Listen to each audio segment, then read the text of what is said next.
जय हिंद दोस्तों, कैसे हैं आप सभी। उम्मीद करता हूं बहुत अच्छे होंगे और एग्जाम्स की तैयारी में लगे हुए होंगे। हम लोग इसमें पढ़ रहे हैं कॉस्ट अकाउंटिंग और हमारा चैप्टर चल रहा है यूनिट कॉस्टिंग और सिंगल आउटपुट। ये लागत लेखांकन की पद्धति जो किसी ऐसे व्यवसाय में उत्पन्न प्रयोग की जाती है जहां किसी एक स्पेसिफिक टाइप ऑफ गुड्स का प्रोडक्शन किया जा रहा हो।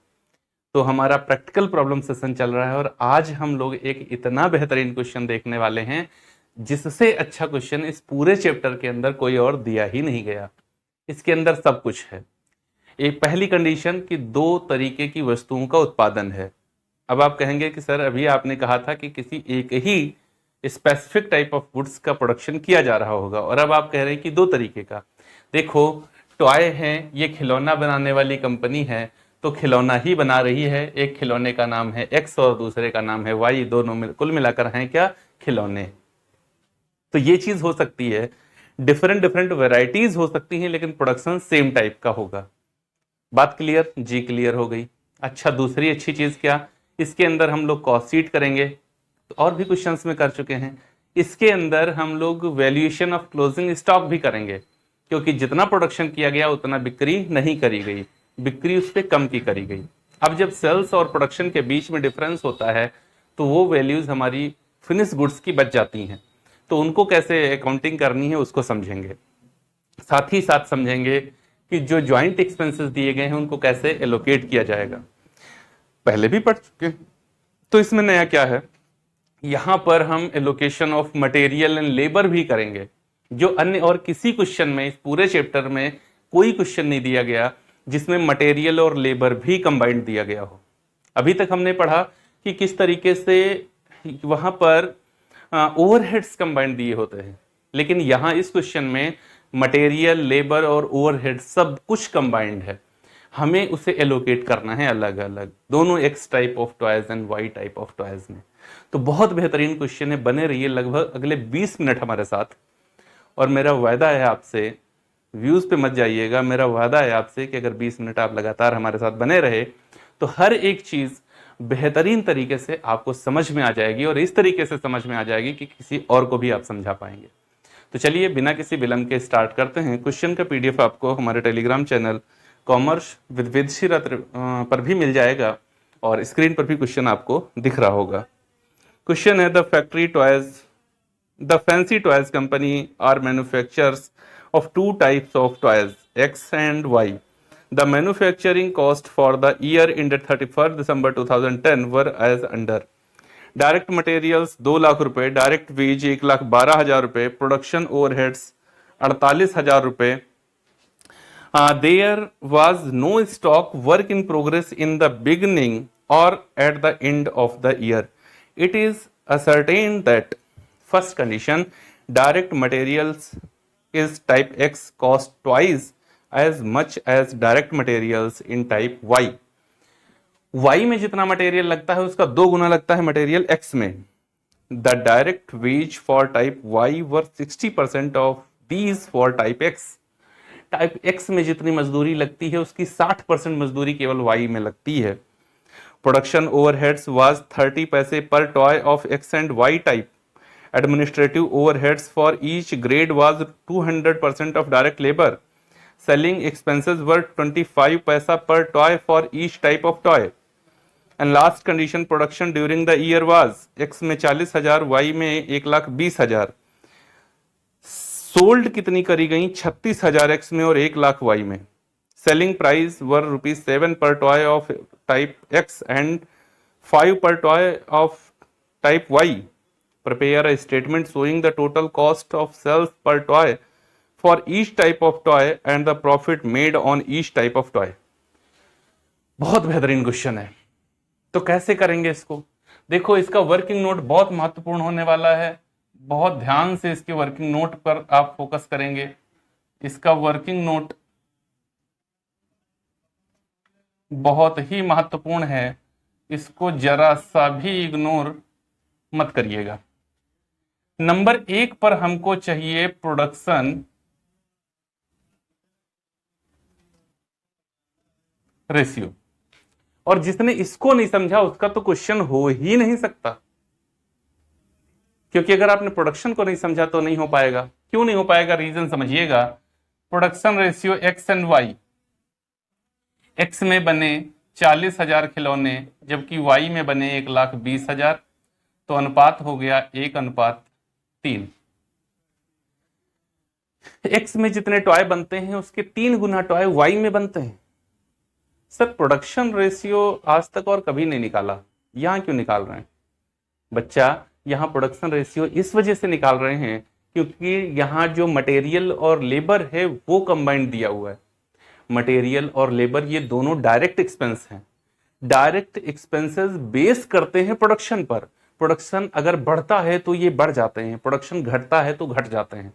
पर यूनिट क्या है इससे फर्क नहीं पड़ता। अगर प्रोडक्शन बढ़ा तो ये बढ़ जाएंगे, प्रोडक्शन घटा तो ये घट जाएंगे। पर यूनिट सेम रहते हैं, परिवर्तित नहीं होते। पर यूनिट ये चेंज नहीं होते, लेकिन प्रोडक्शन के साथ ये चेंज होते हैं। समझो, अब पहली कंडीशन जब मटेरियल के विभाजन की आई तो तब क्या होगा? मटेरियल्स एक्स एंड वाई में देखो क्या कहा गया, एक्स अनुपात वाई में क्या कहा गया?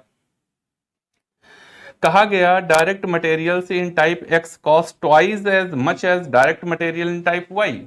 अगर वाई में 1 रुपया लगेगा तो एक्स में कितना लगेगा? 2 रुपया। मटेरियल की कॉस्ट अगर 1 रुपया पर यूनिट होगी वाई में तो एक्स में लगेगा 2 रुपया।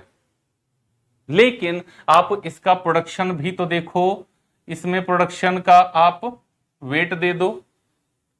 जब प्रोडक्शन का वेट दोगे तो ये रेशियो क्या बन जाएगा? 2, और ये रेशियो क्या बन जाएगा? 3, 2:3। तो मटेरियल को हम कैसे डिवाइड करेंगे? 2:3 में डिवाइड करेंगे। मटेरियल हमारा दिया हुआ है कितना? 2 लाख रुपए का। तो 2 लाख रुपए का मटेरियल 2/5 लगेगा एक्स में, और 2 लाख गुणे 3/5 लगेगा वाई में। तो 5 चक्कू 20, 80,000 और 1,20,000 मटेरियल्स। बहुत ध्यान से देखिएगा, 80,000 और 1,20,000। अब आप सोच रहे होंगे कि ये तो बात गलत हो गई जो वहां कहा गया था। नहीं, बात गलत नहीं होगी। देखो 80,000 को 40,000 से डिवाइड करो, क्या आएगा? 2 रुपया। और 1,20,000 को 1,20,000 से डिवाइड करो, क्या आएगा? 1 रुपया। तो देखो एक्स टाइप ऑफ टॉय जब बना रहे हैं तो 2 रुपया लग रहा है एक यूनिट बनाने में, और वाई बनाने में सिर्फ 1 रुपया पर टॉय।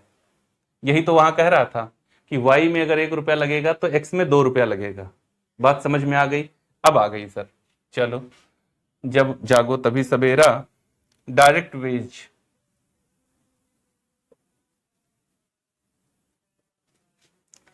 डायरेक्ट वेज के डिवाइडेशन के लिए क्या कह रहा है?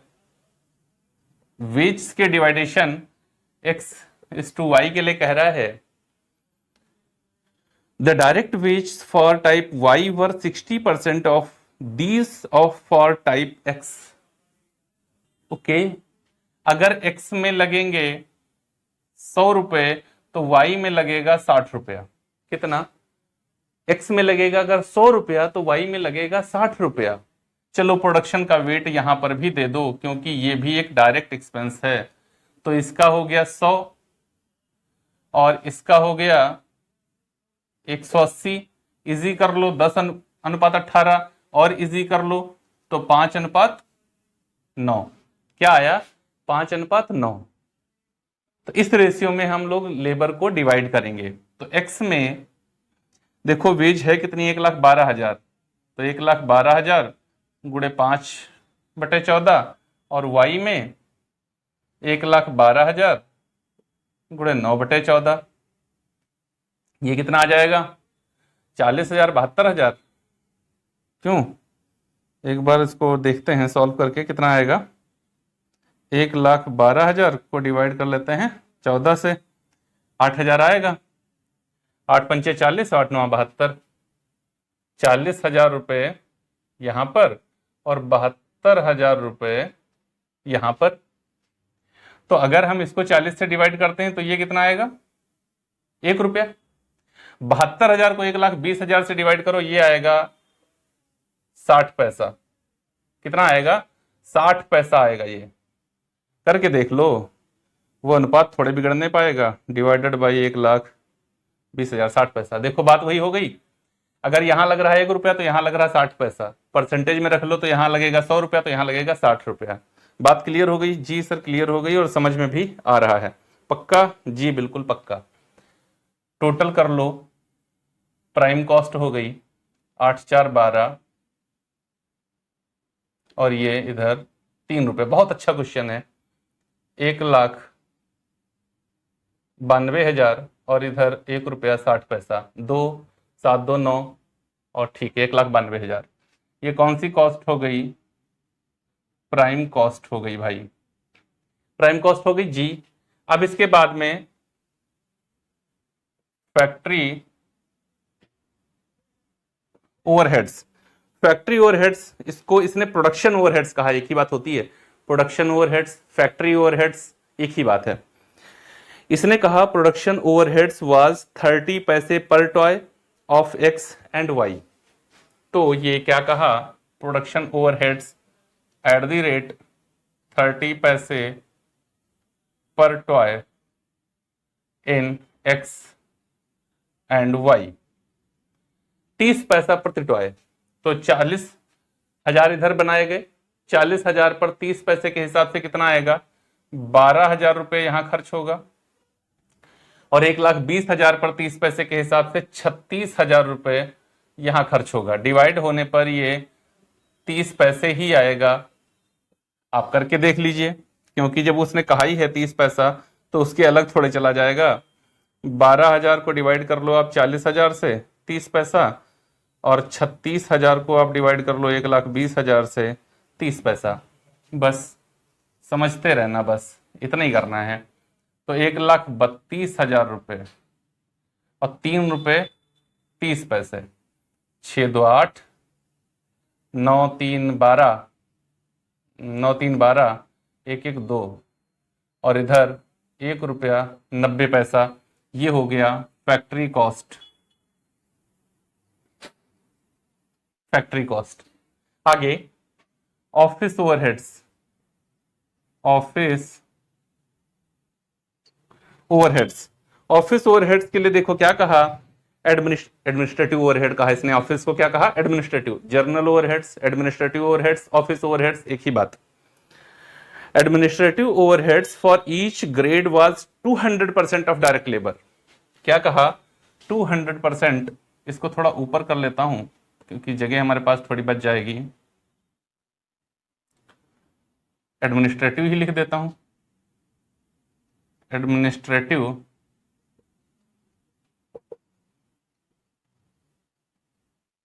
Overheads at the rate 200% of direct labour. जितना डायरेक्ट लेबर है उसका 200%। तो 40,000 रुपए का डायरेक्ट लेबर था, इसका 200% कितना हो गया? 80,000। और 1 रुपए का दूना 2 रुपया। 72,000 का दूना 1,44,000। 1,44 ही होगा ना? 7 दूनी 14, 1,40, 2 दूना 4 4, ठीक है 1,44,000। और 60 पैसे का दूना 1,2। 60 पैसे का दूना कितना? 1 रुपया 20 पैसा। चलो फिर से टोटल कर लो। यहां प्रोडक्शन रेशियो वाली बात बहुत महत्वपूर्ण थी। चलो इसका टोटल करते हैं। 8 3 11 और 1 2 2,12,000 और इधर 5 रुपया 30 पैसा। यहां 8 4 12 4 2 6 1 7 3 0 9 2 11 3। ओके, ये आ गई हमारी कॉस्ट ऑफ प्रोडक्शन। क्या आ गया? Cost of production. Cost of production के साथ क्लोजिंग, ये बहुत महत्वपूर्ण बात, ध्यान से सुनो। इधर देखो, less closing stock of finished goods. ये कहां है सर? ये तो है ही नहीं कहीं। अरे है ना? ओके। और एक चीज याद रखना, वैल्यूएशन ऑफ क्लोजिंग स्टॉक किस आधार पर किया जाता है इन कॉस्ट अकाउंटिंग? तो कॉस्ट ऑफ प्रोडक्शन के आधार पर किया जाता है ऑलवेज।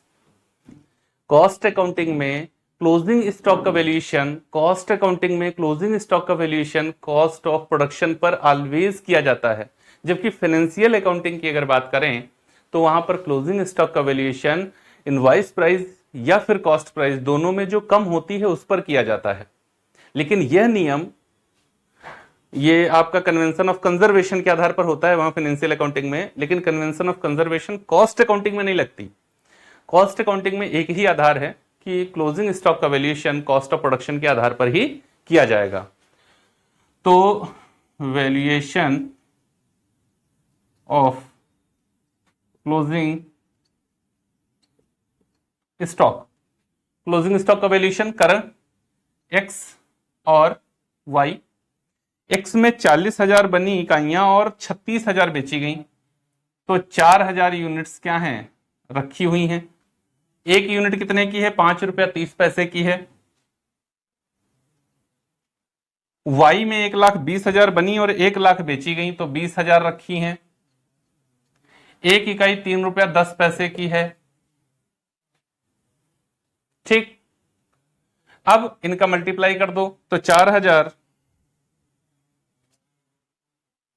गुणे 5.3, 21,200 रुपया। ठीक, और उधर 20,000 गुणे 3.10, 62,000 रुपये। ध्यान रखना, जब कभी भी वैल्यूएशन ऑफ क्लोजिंग स्टॉक आप करेंगे, जब कभी वैल्यूएशन ऑफ क्लोजिंग स्टॉक आप करेंगे तो यहां पर अमाउंट नहीं लिखेंगे। लेकिन अगर valuation of closing stock already question में दिया रहा कि एक यूनिट इतने की है तो हम इसको लिखेंगे। ओके, तो चलो अब इसको माइनस कर देते हैं।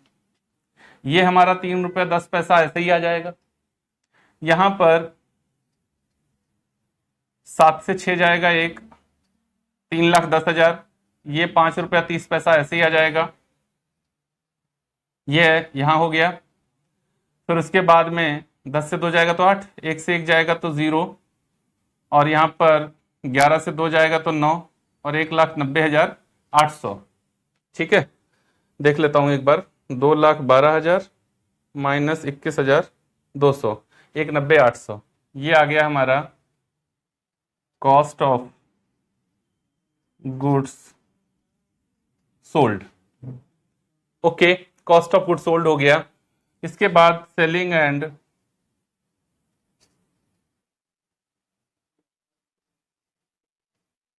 डिस्ट्रीब्यूशन ओवरहेड्स, इसके लिए क्या कहा गया, एट द रेट 25 पैसे शायद कहा गया है, 25 पैसा per toy, eight the rate 25 पैसे पर टॉय सोल्ड। सोल्ड लिखा नहीं, मैं लिख रहा हूं। सेलिंग एंड डिस्ट्रीब्यूशन तो उतनी ही यूनिट्स पर आपका एक्सपेंस होगा जितनी आप बेचेंगे। जिनको बेचा ही नहीं, जो गोडाउन में रखी हैं, जिनको बेचा नहीं, जो गोडाउन में रखी हैं, उन पर सेलिंग का खर्च थोड़े हो जाएगा, तो उनको नहीं लेते। जितनी इकाइयां बेची उन पर देखते हैं। यही रीजन है कि यहां पर अमाउंट नहीं लिखते। यूनिट्स थोड़ी कम हो गई, उनकी वैल्यू थोड़ी कम हो गई, क्योंकि वो मेरे पास गोडाउन में रखी हुई हैं, अगली बार बिकेंगी कभी, इस बार नहीं बिक पाई, तो यहां पर थोड़ी लिखेंगे, नहीं तो कॉस्ट कम हो जाएगी पर यूनिट, तो कॉस्ट कम नहीं करनी है। ओके, तो यहां बिक रही हैं 36,000 इकाइयां। जब 36,000 इकाइयां बिक रही हैं, उसका 25% कितना हुआ, 9 चौक 36, 9,000 रुपए, और ये आएगा 0.25। 1 लाख इकाइयां बिकी और उसका 25% होगा 25,000, 25 पैसा पर टॉय के हिसाब से, और ये 0.25। चलो इसको भी ऐड कर लो, तो ये 3 रुपये 35 पैसे हो जाएगा। ये 3,35,000 हो जाएगा। यहां पर 5, 3 2 5, और ये 5 रुपये 55 पैसे, 1,99,800। ये हो जाएगा हमारा टोटल कॉस्ट हो गई। इसके साथ में हमको ऐड करना है प्रॉफिट। हमें पता नहीं, लेकिन हमको पता है सेल्स कितनी है। सेल्स 7 रुपये पर टॉय एक्स बिकते हैं, और 5 रुपये पर टॉय वाई की बिक्री होती है।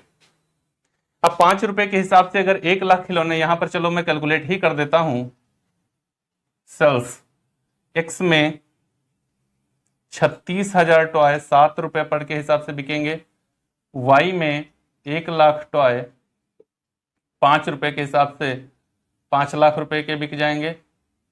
और ये 36,000 का गुणा 7 कर लो, कितना आएगा, 7 छंग 42 और 7 21 और 4 21 और 4 25, 2,52,000।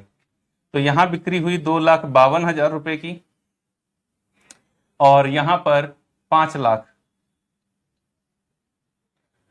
5 लाख से अगर हम इसको 335 को माइनस करेंगे तो कितना आएगा, 1,65,000। 5 5 10, 3 1 4, 4 6 4 10, 3 1 4, 1,65,000। और इसका डिफरेंस आएगा 1.65। ओके, इसका डिफरेंस आएगा 1 रुपया 45 पैसा, और इसका डिफरेंस आएगा 2, 8 2 10, 9 1 10, 10 2 12, 9 1 10, 10 5 15 और 1 1 2, 52,200 रुपया। 52,200 रुपया प्रॉफिट हुआ एक्स टॉय में। 1 रुपया 45 पैसे का प्रॉफिट पर टॉय। 1,65,000 रुपए का प्रॉफिट हुआ वाई टॉय में, 1 रुपया 65 पैसे पर टॉय। इसको अगर आपको डायरेक्ट निकालना, ये माइनस करके नहीं निकालना है, तो सेलिंग यूनिट से डिवाइड कर दो, यही आएगा। 1,65,000 को 1 लाख से डिवाइड करो, 1.65 आएगा।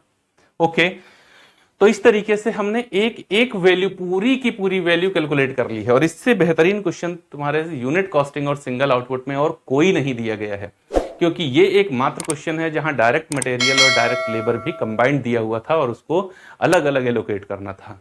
एलोकेशन हो ही नहीं सकता अगर आपको ये प्रोडक्शन रेशियो वाली बात समझ में नहीं आई है तो। उम्मीद है अगर आप लगातार हमारे साथ बने रह करके इस क्वेश्चन को समझे हैं तो अब आपको कोई डाउट रह नहीं गया होगा। अगर है तो कमेंट बॉक्स में आकर के जरूर बताइएगा, मैं उसे दूर करने का अपना पूरा प्रयास करूंगा। यदि वीडियो अच्छा लगा हो तो like, comment and share, subscribe की जिम्मेदारी आपकी है, और मेरा यकीन है कि आप अपनी जिम्मेदारियों से विमुख नहीं होंगे। तो मिलेंगे अगले वीडियो में एक और बेहतरीन प्रैक्टिकल प्रॉब्लम के साथ। तब तक के लिए जय हिंद दोस्तों।